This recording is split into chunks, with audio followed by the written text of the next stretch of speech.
టాలీవుడ్లో సినిమాలు తీయడమే చాలా రిస్కీ వ్యవహారంగా మారింది. అందులోనూ వరుస ఫ్లాపులు ఇస్తున్న మంచు ఫ్యామిలీ హీరోల సంగతి ప్రత్యేకించి చెప్పక్కర్లేదు.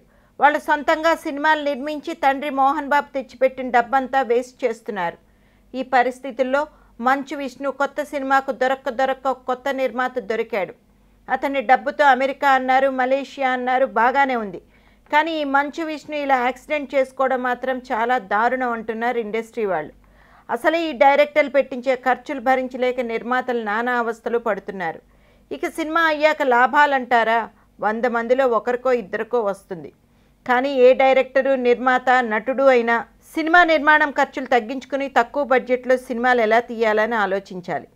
మలేషియాలో షూటింగ్ అన్నప్పుడు అదిని బైక్ చేసి తీస్తున్నప్పుడు స్టంట్ చేసే డ్యూప్స్ చాలామందే ఉంటారు. వాళ్ళు మలేషియా రోడ్స్లో బైక్ నడపడంలో ఎక్స్పర్ట్స్.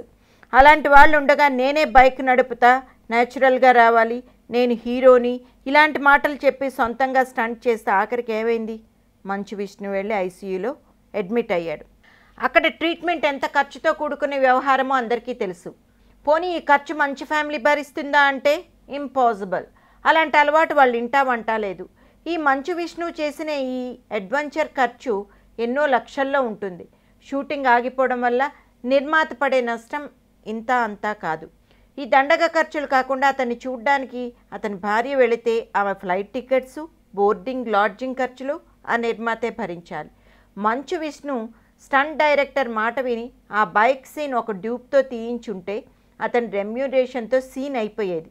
ఇప్పుడు విష్ణు హాస్పిటల్ ఖర్చులు, షూటింగ్ క్యాన్సిల్ అయిన ఖర్చులు ఇన్ని కలిపి ఆ నిర్మాత తీవ్రంగా నష్టపోతాడు.